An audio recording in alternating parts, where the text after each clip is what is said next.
Hello everyone, नवोदियंस academy में आपका स्वागत है। हम अध्ययन कर रहे हैं घातांक करणी का। ये घातांक करणी की चौथी वीडियो है। इसके अंतर्गत आज हम घातांक करणी के कुछ महत्वपूर्ण प्रश्नों को हल करेंगे। चलिए प्रारंभ करते हैं। पहला प्रश्न है, यदि 8 की घात 1.3 गुणा 4 की घात 0.6 गुणा 16 की घात 0.2 बराबर 2 की घात x है तो x का मान क्या होगा। देखिए, अगर देखा जाए तो बराबर की एक तरफ जो आधार है वो कितना है, 8 है, 4 है और 16 है, क्योंकि बराबर के दूसरी तरफ जो दिया गया है वहाँ आधार कितना है, 2 है। तो सबसे पहला हमारा काम ये है कि 8, 4 और 16 को हम 2 के आधार के रूप में परिवर्तित करें। चलिए शुरू करते हैं। 8 को हम क्या लिख सकते हैं, कल मैंने बताया था 8 को आप क्या लिख सकते हो, 2 की घात 3 लिख सकते हो। क्यों? क्यों 8 बराबर क्या होता है, 2 गुणा 2 गुणा 2। तो हम 8 की जगह क्या लिख दें, हम लिख दें 8 की जगह 2 की घात 3 और 8 की जगह हमने क्या लिख दिया, 2 की घात 3 लिख दिया। तो 8 की घात कितनी है, 1.3 है, तो वो हम घात लगा देते हैं। साथ ही 4 को क्या लिखा जाता है, 4 होता है 2 का वर्ग। तो 4 को हम क्या लिख सकते हैं, 2 की घात 2 लिख सकते हैं। तो 4 ही हम लिख देते हैं 2 की घात 2 और भाई 4 की घात कितनी है, 0.6 है, तो वो घात लगा देते हैं। साथ ही 16 की बात करें तो कल भी मैंने आपको सिखाया था 16 को क्या लिखा जा सकता है, 16 को लिखा जा सकता है 2 की घात 4। जब आप 2 की 4 बार गुणा करेंगे तो क्या मिलेगा आपको, 16 मिलेगा।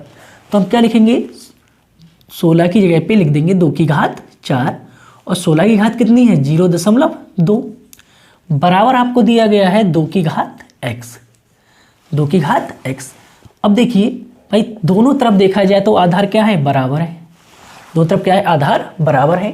और हमने आपको पढ़ाया है अगर आधार बराबर हो तो गुणा में घातें जुड़ जाती हैं। फिलहाल अभी देखिए भाई, घात के ऊपर घात है, यहाँ भी घात के ऊपर घात और यहाँ भी घात के ऊपर घात है, तो घातों की क्या होगी, पहले गुणा होगी। तो हम इसे क्या लिख सकते हैं, इसे लिख सकते हैं 2 की घात 13 की गुणा किससे होनी है, 3 से। तो 13 3 कितना हुआ, 39। एक अंक से पहले क्या है, दशमलव है, तो क्या लग जाएगा, दशमलव लग जाएगा। तो कितना हो जाएगा, 2 की घात 3.9। आगे देखिए, अगर हम इसे हल करें तो इसे क्या लिखा जाएगा, 6 की गुणा किससे होगी, 200, तो 6 दूनी 12। तो 2 की घात कितनी हो जाएगी, 1.2 गुणा 2 और 2 की घात कितनी है, 4 और 4 गुणा 2 से करो तो कितना हो जाएगा, 8। तो घात कितनी हो जाएगी, 0.8 बराबर 2 की घात x आपको दी गई है।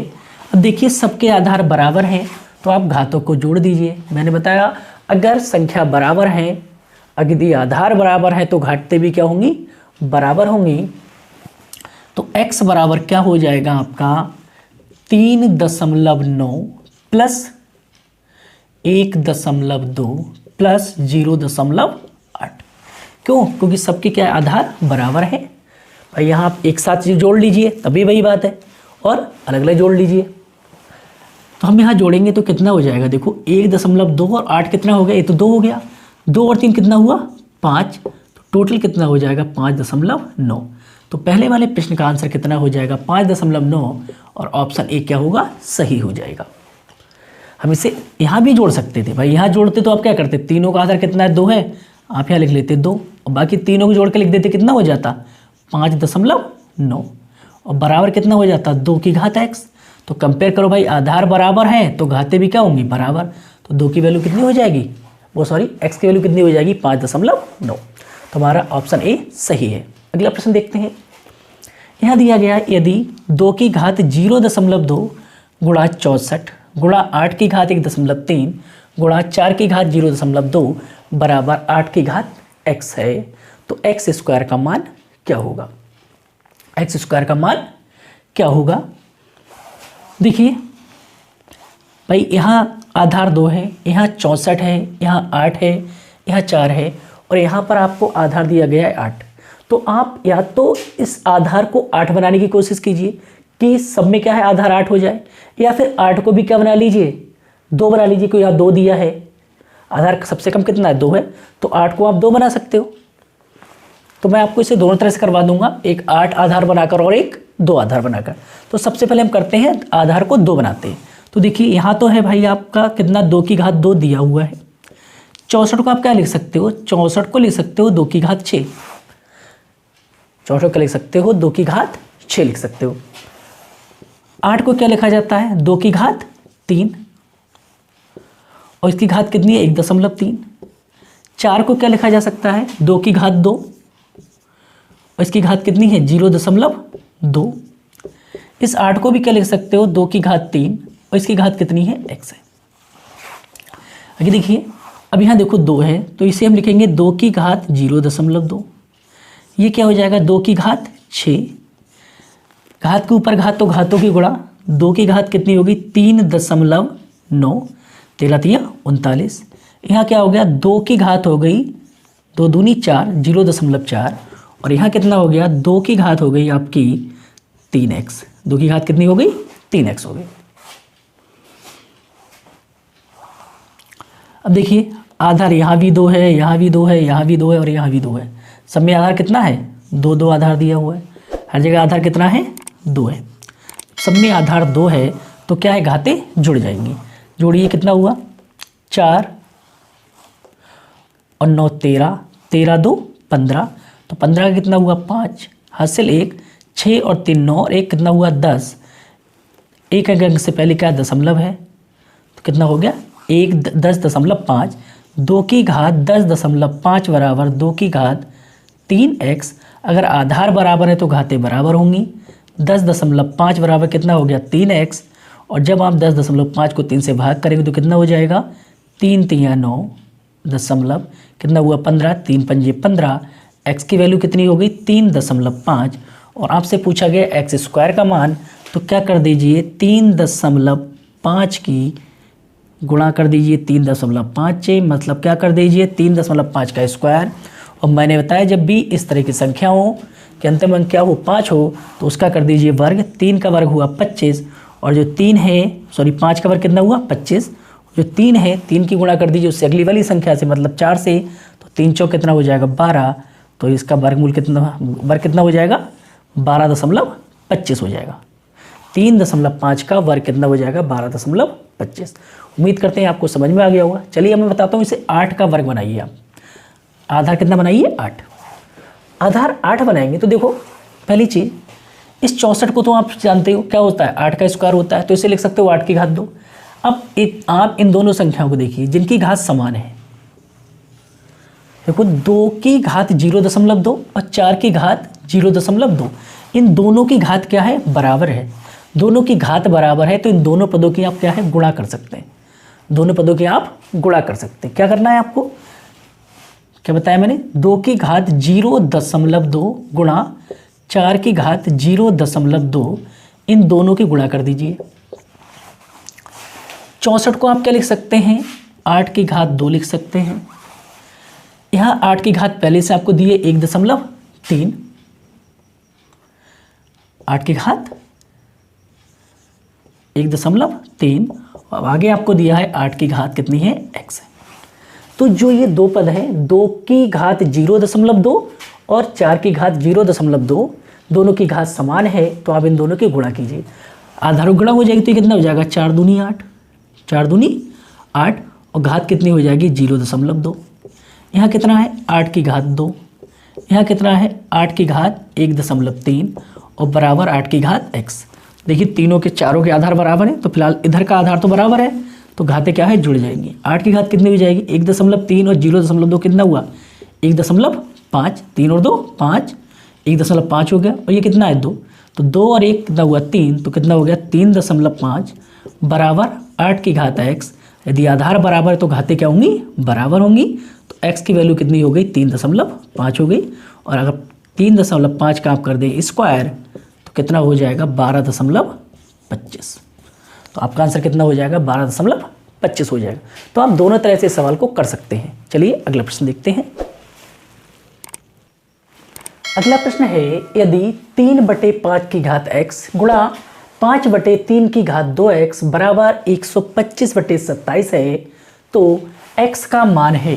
तो x का मान है, देखिए यहाँ पर आपको दिया है बराबर 125/27, यहाँ है 5/3 और यहाँ है 3/5। तो 125/27 को हम 5/3 बनाए या 3/5 बनाए तभी हमारा प्रश्न हल होगा। तो देखिए 125 ऊपर है तो ऊपर हम 125 को 5 के आधार के रूप में बदल सकते हैं और 27 को बदल सकते हैं 3 आधार के रूप में। तो 125 को हम क्या लिख सकते हैं भाई, 125 को हम लिख सकते हैं 5 की घात 3 और 27 को लिख सकते हैं 3 की घात 3। ये तो लिख सकते हैं। इसका मतलब ये हुआ कि हम इस पूरे को क्या लिख सकते हैं 5/3 की घात 3, 5/3 की घात 3, क्योंकि 5 का घन होता है 125 और 3 का घन होता है 27, 3 का घन होता है 27। इसी तरह अब देखिए यहाँ तो आपको 5/3 जब बराबर में, यहाँ तो आपको मिल गया 5/3, आधार इन दोनों का तो सेम हो गया। इसकी घात कितनी है 2x है। इधर देखिए यहाँ पर है 3/5, जबकि इन दोनों संख्याओं का आधार क्या है समान है।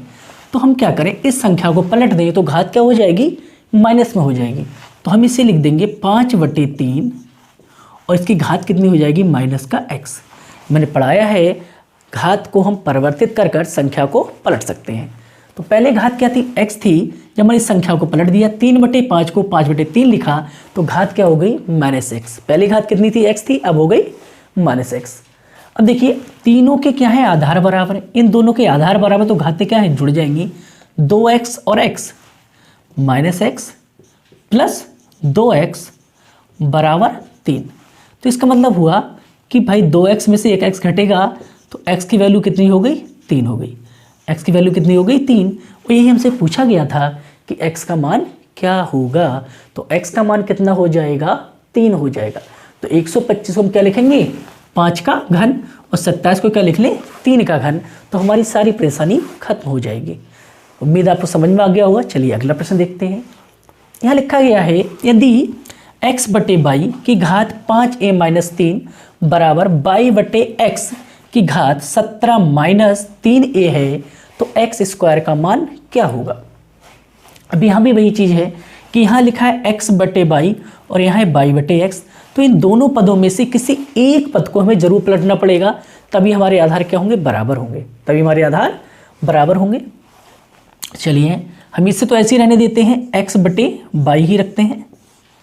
घात कितनी है 5a-3, इसे हम पलट देते हैं तो ये हो जाएगा x/y और घात हो जाएगी -17-3a।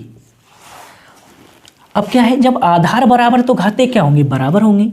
इसका मतलब 5a-3 बराबर हो जाएगा -17 + 3a, -17 + 3a। हम क्या करें देखो 5a तो हम यही रखते हैं, इस 3a को इधर लाते हैं तो कितना हो जाएगा -3 ही, ये हुआ -17 और जब ये 3 इधर जाएगा तो किसका हो जाएगा प्लस का 3 हो जाएगा। 5a में से 3a गया कितना बचा 2a बचा, माइनस का 17 और प्लस का 3 तो क्या बचा -14 बचा। और जब 2 से काटोगे तो 2 एकम 2 और 2 सत्ते 14, तो a की वैल्यू कितनी हो गई -7 हो गई। a की वैल्यू कितनी हुई -7। तो इस तरह से हम इस प्रश्न को हल कर सकते हैं। यदि a का मान -7 है तो सॉरी यहाँ पर x नहीं, यहाँ क्या होगा a² होगा, क्या होगा a² होगा। तो a का मान कितना आया -7, तो a² की वैल्यू कितनी हो जाएगी भाई -7 का स्क्वायर, तो -7 का स्क्वायर क्या हुआ 49। तो हमारा आंसर कितना हुआ 49, तो हमारा ऑप्शन ए सही होगा। इस तरह से आप घातांक करने के इन कठिन प्रश्नों को भी बहुत आसानी से हल कर सकते हैं। और घातांक करने के प्रश्न आप तभी आसानी से हल कर पाएंगे जब आपको घातांक करने के नियम अच्छे से कंठस्थ हों। चलिए अगला प्रश्न देखते हैं। अगला प्रश्न है यदि a और b दो धनात्मक पूर्णांक इस प्रकार हैं कि a की घात b बराबर 125 है, तो a माइनस बी की घात a प्लस b माइनस 4 का मान क्या होगा। और 4 ऑप्शन दिए गए हैं आपके लिए 16, 25, 10 और 35। तो चलिए प्रारंभ करते हैं। हमें दिया गया है कि a की घात b बराबर कितना है 125 है, तो 125 को आप घातांक के रूप में कैसे लिख सकते हैं। तो 125 को आप लिखेंगे तो 125 क्या लिखेंगे आप 5 की घात 3। 125 क्या होता है 5 की घात 3 होता है। इसका मतलब कि a की घात b बराबर कितना हो गया, 5 की घात 3 हो गया। भाई 125 की वैल्यू कितनी हो सकती है, 5 की घात 3 हो सकती है, या 125 की घात 1 हो सकती है, 125 की घात 1 हो सकती है, बाकी तो कोई वैल्यू होगी नहीं। तो हमने क्या लिखा, a की घात b बराबर कितना था 25, और 25 हमने क्या लिख दिया, 125 क्या लिख दिया हमने, 5 की घात 3, क्योंकि 5 गुणा 5 गुणा 5 कितना हो जाता है, 125 होता है, और 125 क्या होता है, 5 का घन होता है। तो देखिए अब कंपेयर करें तो आधार मतलब a, तो a की वैल्यू कितनी है 5, और घात कितनी है b, तो यहाँ घात कितनी है 3 है, तो b की वैल्यू 3 हो गई, a की वैल्यू कितनी हो गई 5 हो गई। b की वैल्यू कितनी होगी 3 और a की वैल्यू कितनी हो गई 5, यानी a बराबर कितना है 5 है और b बराबर कितना हो गया 3 हो गया। हमसे पूछा गया है कि a माइनस b की घात a प्लस 4 माइनस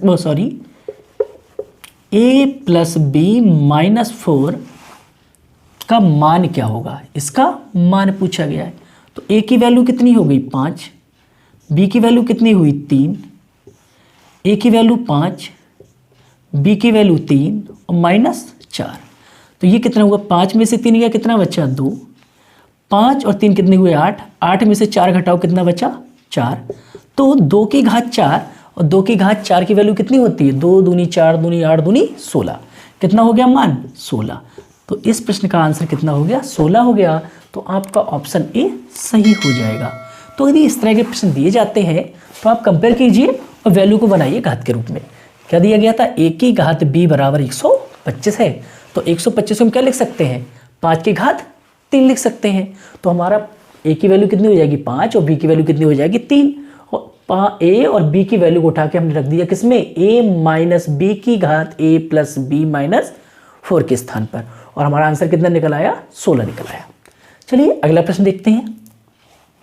यदि m और n दो पूर्ण संख्याएं इस प्रकार हैं, m और n दो पूर्ण संख्या इस प्रकार हैं कि m की घात n बराबर 25 है, कि m की घात n बराबर 25 है, तो n की घात m का मान क्या होगा। 4 ऑप्शन है, 4, 10, 32 और 25।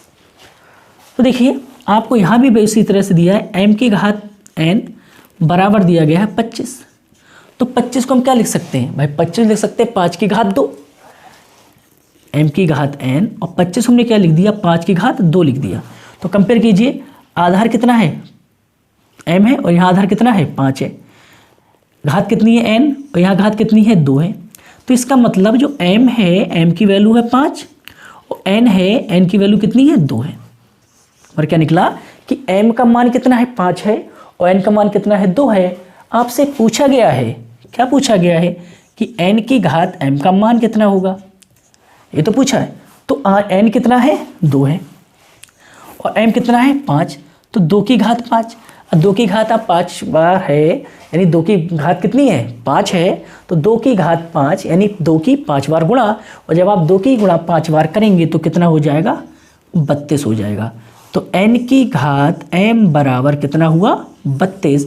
तो आपका ऑप्शन सी सही हो जाएगा। तो इस तरह से आप इन प्रश्नों को हल कर सकते हैं। मिलते हैं अगली वीडियो में। यदि वीडियो पसंद आए तो लाइक और शेयर अवश्य कीजिएगा। धन्यवाद।